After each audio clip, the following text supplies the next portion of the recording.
bonjour à tous, c'est Caménéon à nouveau, Léo et Loïs, et on est là pour vous parler une nouvelle fois de cinéma et d'audiovisuel. Aujourd'hui précisément, on va se tourner vers notre matériel, le matériel qu'on a acquis à force de contrats, à force de création au fur et à mesure des années, donc vous faire un petit peu un bilan technique de où on en est actuellement. Cette vidéo va aussi être divisée en deux parties, donc une autre partie où on va vous conseiller en termes de matos vidéo, puis globalement de conseils pour bien débuter, parce qu'on a conscience de combien c'est compliqué de se lancer dans la vidéo, de trouver le bon matériel pour débuter, d'avoir le courage de se lancer. Donc voilà, nous on va diffuser à chaque fois dans les 3 points essentiels d'une création audiovisuelle, à savoir son, vidéo et éclairage.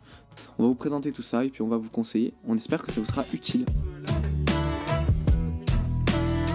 Une des choses les plus importantes quand on se lance dans la vidéo, forcément c'est les caméras. Donc nous pendant des années on a fait avec des hybrides Sony. Avec le temps on a voulu acquérir un matériel bien plus professionnalisé, un matériel moins automatisé en fait, qui met plus en avant le côté manuel, toutes les spécificités d'une caméra pro en fait. On a commencé à regarder pas mal de caméras et il y en a une qui est ressortie, je pense que vous la connaissez, c'est la Blackmagic 6K Pro. La belle bête de chez Blackmagic. Elle a sa cage autour d'elle. Avec ses poignées, ses différentes poignées, une ici et les pare-soleil. Ça permet de mieux maîtriser sa caméra. Et donc la Blackmagic, elle est ici. C'est elle, c'est la Blackmagic 6K Pro du coup.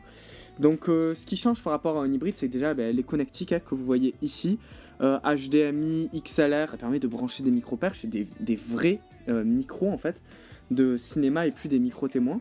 Plein de connectiques qui permettent en fait de faire des vrais branchements de caméras professionnelles. Vous êtes censé acheter un filtre par objectif, ce qui est très coûteux et pas forcément pratique. Il faut toujours changer le filtre quand on change d'objectif. Sur le tournage, c'est la galère. Là, les filtres sont intégrés. Donc en fait, on touche un bouton et hop, le filtre apparaît. Devant le capteur de la caméra, c'est une dinguerie. Elle a la capacité de filmer en RAW, en logarithmique, on en est super fiers. Et là encore, vous n'avez pas vu des projets de tourner avec, mais on est en train de préparer tout ça.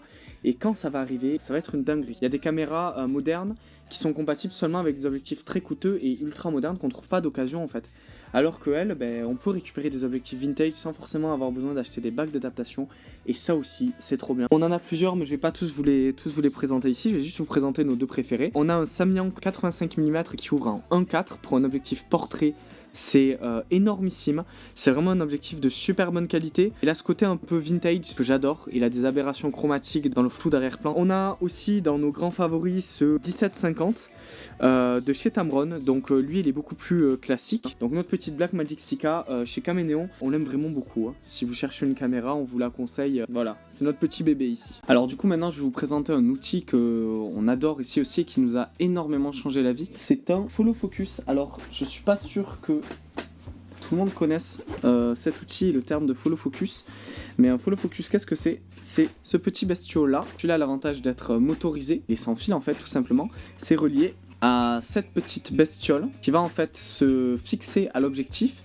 Et donc vous le contrôlez à distance, c'est génial. Vous le focus, ça sert à quoi? Ça sert à faire le point tout simplement, à gérer votre flou. On peut contrôler la caméra à distance, ce qui fait que votre pointeur n'a pas à être collé au cadreur. Donc le cadreur peut faire des mouvements beaucoup plus larges. Sur plein de projets, ça nous a été super utile de pouvoir, mettons Léo ou moi, on était au point sur le moniteur et l'autre faisait le cadrage. Donc ça c'est pareil, ça change la vie, c'est extrêmement pratique. C'est un moniteur de chez Filmworld. Il faut qu'on réinvestisse sur un nouveau moniteur beaucoup plus grand. Donc en fait nous il nous était utile quand on filmait avec le A6300 parce que l'A6300 pour le coup il avait un tout petit écran, c'était impossible de voir bien le point, de voir bien ses réglages. Là ça c'est excellent, on vous conseille Filmworld, ils font de la super cam pour pas cher. Ça il nous a accompagné tout le long du film La Marche, ça a permis de bien voir ce qu'on cadrait, ce qu'on filmait, notre gestion des couleurs. Vous allez pouvoir voir en fait ce que vous filmez, vous avez un retour puisque vous pouvez du coup l'inverser, le tourner vers vous avec une super qualité, c'est extrêmement important. Donc on arrive à la partie que je préfère personnellement, c'est donc les éclairages, c'est tout ce qu'il y a autour de nous, c'est ce qui fait cette petite ambiance sympathique. Nous au niveau des éclairages, alors ce genre de petits panneaux LED, on en a 4 des comme ça, avec ceci, c'est des correcteurs de teinte en fait qu'on vient placer devant les LED et qui permet de faire une ambiance lumineuse qu'on veut. Là par exemple j'ai un correcteur de teinte violet à ma droite, si je le soulève, hop, c'est blanc, si je le remets, c'est violet. C'est quand même super pratique. Bien sûr, sur des gros tournages, on a des éclairages bien plus gros, vous en doutez. Et des gros Fresnel de cinéma. En général, on les loue parce que c'est quand même assez cher d'acheter ce genre de matériel.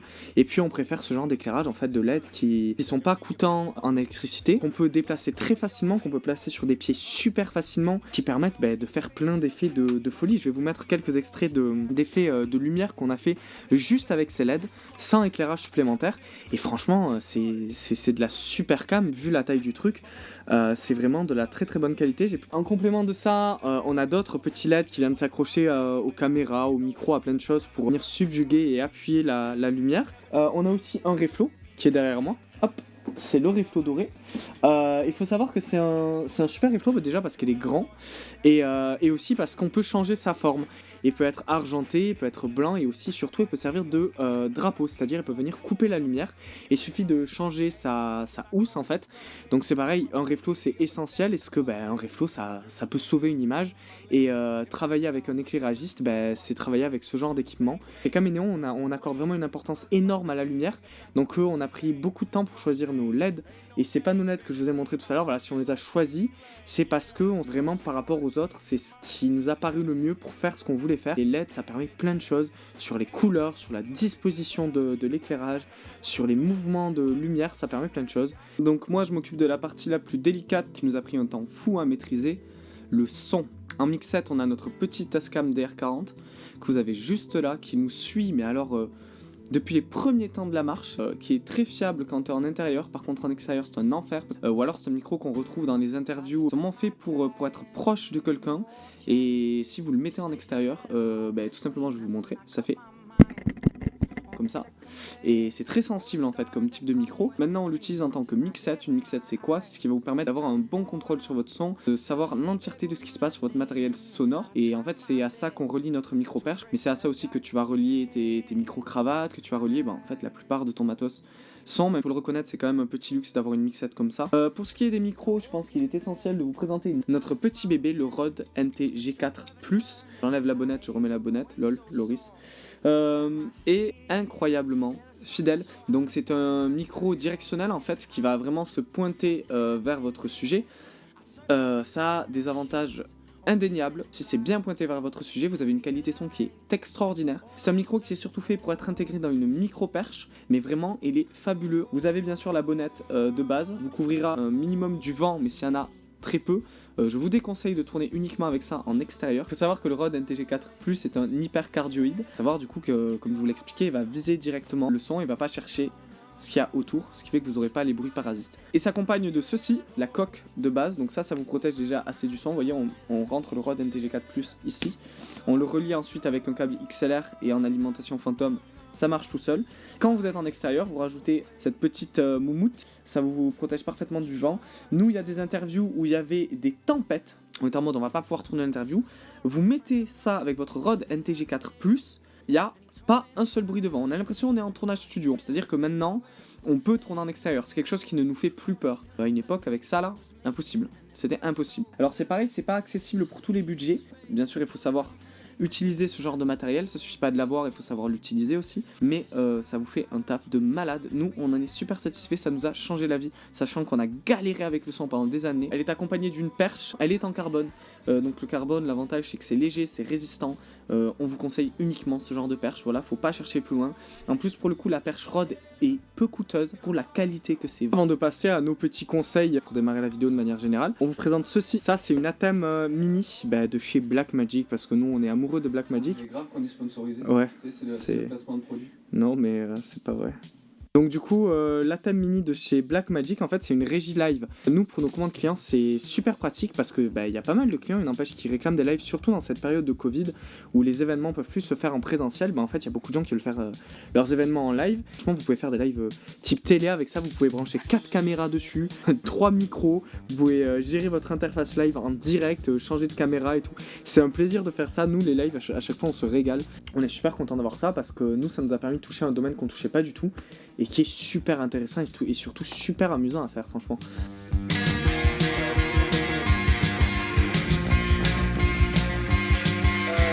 Bien sûr, on a oublié de vous présenter pas mal de choses, on vous a pas tout présenté parce qu'on n'aurait pas le temps.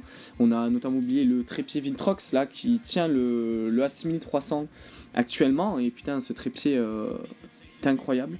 Donc du coup maintenant c'est à nous de vous conseiller comme on aurait aimé être conseillé sur le matos pour débuter, comme on a quand même eu la chance d'être un peu conseillé, même si on a été surtout autodidacte. C'est vraiment du ressenti pur, vous avez le droit de pas être d'accord, ça dépend du parcours, on est là pour tous avoir des avis et des vécus différents. Donc tant mieux, exprimez-vous.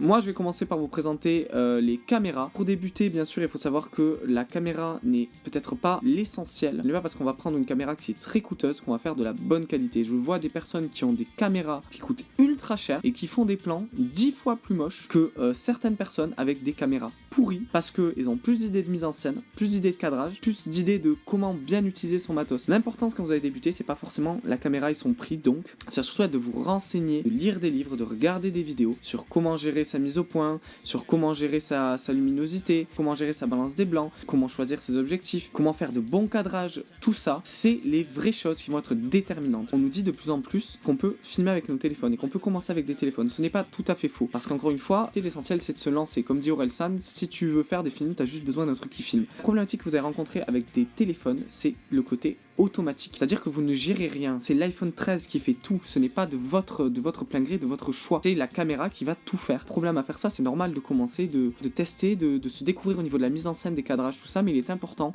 de garder en tête que à un moment, il vous faudra aussi évoluer et commencer à tester le manuel. Parce que le manuel, c'est ça qui va faire que vous ayez un contrôle total sur votre image et qu'en fait, l'image vient de vous et pas de votre caméra. Pour ça, je vous conseille, dès que vous avez un début d'entrée de budget, de vous tourner vers les hybrides.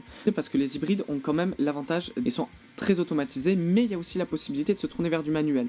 C'est vraiment un parfait croisement entre les deux. Mais vous avez la possibilité de vous tourner vers de l'automatique et de vous tourner petit à petit vers du manuel. Nous, c'est ce qu'on a fait et ça nous a permis plus tard de nous tourner vers du matos réellement pro, comme la Blackmagic 6K, qui n'a rien d'automatique. Elle n'a même pas d'autofocus. Il faut savoir que dans le cinéma, en fait, il y a très peu d'automatique parce qu'une image doit être de la création du réalisateur. Lancez-vous avec tout ce qui peut filmer. Vous allez vous perdre au début, vous allez dire oh là là mais mon image elle est cramée, oh là là mais mon image elle est floue, oh là là mais non, mon image elle a pas de belle couleur. C'est pas grave. Un hybride avec des objectifs interchangeables parce que ça vous permet encore une fois d'avoir encore plus de possibilités créatives. On a commencé avec cet objectif qui était fourni avec le Sim 300, donc un 17-50 avec une ouverture maximale de 3.8, mais après on s'est tourné vers un objectif 50 mm qui a une ouverture en 1.8 et qui vous permet tout ce beau flou d'arrière-plan. C'est important aussi de connaître les différents types de focales, comment bien les choisir, comment bien les utiliser. Et tout ça, il y a des vidéos sur internet ou surtout des livres que vous pouvez lire, ou si vous êtes en école, on vous l'apprendra. En tous les cas, pour commencer, un objectif zoom en fait 17-50, c'est un très bon début. Ça permet de faire paysage et portrait. Important d'acquérir le plus vite que possible. Là c'est pareil, pas au début quand vous avez commencé avec votre téléphone ou avec l'appareil photo de votre mère, des filtres ND. Mais un filtre ND ça ressemble à ça, ça coûte pas si cher et ça vous change la vie. Parce qu'un filtre ND ça va vous permettre de contrôler votre entrée de lumière et donc de faire en sorte que vos plans, surtout en extérieur, c'est une énorme entrée de lumière, soient de votre choix et pas une adaptation du fait qu'il y a beaucoup de soleil. Si vous voulez une grosse profondeur de champ alors que le soleil vous tabasse, ça va être possible uniquement avec un filtre ND. C'est très important. On a oublié un truc essentiel. Acheter des trépieds. Acheter des trépieds, voilà, c'est tout. Acheter des bons trépieds. C'est trop négligé. Des trépieds résistants, stables et qui ont une bonne rotation, une bonne tête en haut. Permettre de bien contrôler votre plan et vos mouvements. C'est super important et vous pouvez aussi vous prendre des stabilisateurs. C'est très à la mode en ce moment. Nous, chez Caménéon, on a tendance à préférer les grues et les dollies. Donc les dollies, c'est des petits trous que vous mettez sur votre trépied parce que, encore une fois, c'est du pur manuel et c'est toi qui contrôles tout ce qui se passe. Mais les stabilisateurs sont extrêmement à la mode, c'est compréhensible parce que quand on débute, on a envie d'avoir une image lisse et propre. Et en plus, c'est essentiel d'apprendre à stabiliser soi-même puisque dans le cinéma, on voit très rarement des stabilisateurs. Voilà. Alors le son, il faut savoir que c'est un élément hyper important en vidéo. Pourquoi ? Parce qu'en fait, nos oreilles sont plus sensibles aux imperfections que nos yeux. Un spectateur va avoir plus la capacité à reconnaître un mauvais son qu'une mauvaise image.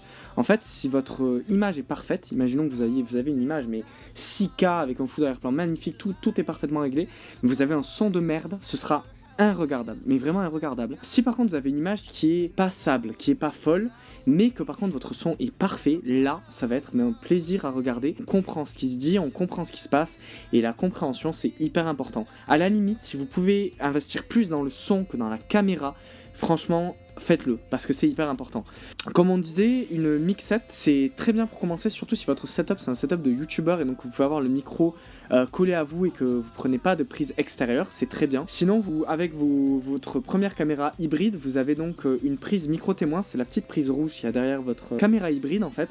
Cette petite prise rouge, elle permet de brancher des versions plus petites du Rode NTG4+, en fait, parce que Rode fait des super micro-témoins. Nous, on a déjà fait des tournages avec des micro-témoins, ça marche très bien tant qu'il n'y a pas un vent immense et tant qu'on n'est pas trop loin de la personne. Achetez-vous un micro-témoin absolument ou une mixette quand vous commencez pour faire vos prises. On l'a déjà testé sur la marche, il y a des épisodes qu'on a dû retourner parce que le son était pourri, on se rendait bien compte qu'on pouvait pas sortir un truc comme ça. Vous n'avez pas de quoi investir dans la micro-perche hyper coûtante de Rode avec la coque et tout le matériel qui protège du vent, juste sur vos premiers tournages, évitez le vent. On évite les bruits de rivière, on évite tous les bruits parasites, on se met le plus proche que possible de son micro, parce que ça c'est le plus important. Et plus vous êtes proche de votre micro, plus votre micro est dirigé vers vous, mieux le son va être. Ça c'est la règle universelle du son, il n'y a pas plus con. Enfin, il y a des réglages à faire si c'est une micro-perche et qu'il est branché sur mixette, mais généralement pour les micro-témoins ça va pas plus loin que ça. Il faut vraiment que vous fassiez attention à ça, c'est un truc qu'on a mis assez de temps à comprendre, et qu'il faut comprendre au début, le son c'est très important. Donc c'est très important aussi de pas faire au son caméra, parce que le son caméra, tu peux pas le diriger, tu peux pas le contrôler, et le son caméra, vraiment dans les hybrides de base, il est jamais bon. Dès que vous êtes à distance de la caméra, c'est mort, votre son il va être dégueulasse. Quand vous êtes à l'intérieur, il va être dégueulasse. Pour vous montrer, je vais passer donc du son de la Tascam au son de la caméra. On va sur le son de la caméra maintenant. Voilà, je suis sur le son de la caméra, donc vous entendez comment ça résonne, c'est pas très propre. Et maintenant, je vais sur le son du Tascam. Voilà, il est dirigé vers moi, il est proche de moi, c'est une mixette. Et donc ça permet d'avoir un meilleur son, ça fait toute la différence, surtout sur un setup de type YouTuber. Et ok, donc maintenant on attaque la partie qui moi me plaît le plus, c'est les éclairages. Mais une caméra quand elle est bien réglée, si vous avez un bon éclairage, vous pouvez avoir la caméra la plus à chier du monde.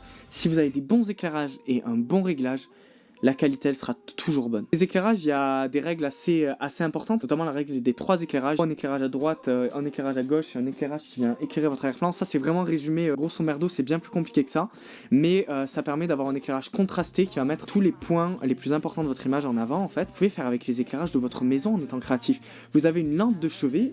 Si vous mettez des petits filtres devant, à condition de ne les pas mettre trop près parce que sinon ça crame, vous pouvez être créatif avec les éclairages qu'il y a chez vous. Tant que vous savez maîtriser votre balance des blancs et votre placement d'éclairage, vous pouvez être super créatif. Au niveau du matos qui peut être important à acheter et qui est pas très cher, c'est les réflecteurs. Un réflecteur c'est pas cher du tout. Vous avez votre visage qui est contrasté parce qu'il y a une ombre dégueulasse à droite et à gauche, vous baignez dans la lumière. Vous mettez votre réflecteur pour que le visage soit bien équilibré. Et en plus, vous pouvez le faire avec du polystyrène. Un reflo, ça se fait avec du polystyrène. C'est vraiment, le reflo, c'est hyper important, ça coûte rien. Et ça permet, surtout en extérieur, une répartition de la lumière, mais qui fait toute la différence. Vraiment, qui fait toute la différence. Je vais vous faire une petite démo. C'est important de savoir que l'éclairage, plus il est contrasté, plus il est joli. Donc faire juste un éclairage blanc, c'est généralement moins joli que s'il est contrasté. Ça permet de jouer avec la roue chromatique, de faire entre du chaud et du froid. Juste à regarder Blade Runner et la plupart des films qui font du orange and blue, c'est très à la mode, c'est très esthétique et ça fait toute la différence. On va éteindre tous ces éclairages qui sont autour de moi, donc les LED qui m'entourent. Et on va passer aux éclairages de la pièce, ces vieux éclairages à tubes qui sont fixés au plafond. Et vous allez voir toute la différence esthétique. C'est très moche, c'est très très moche.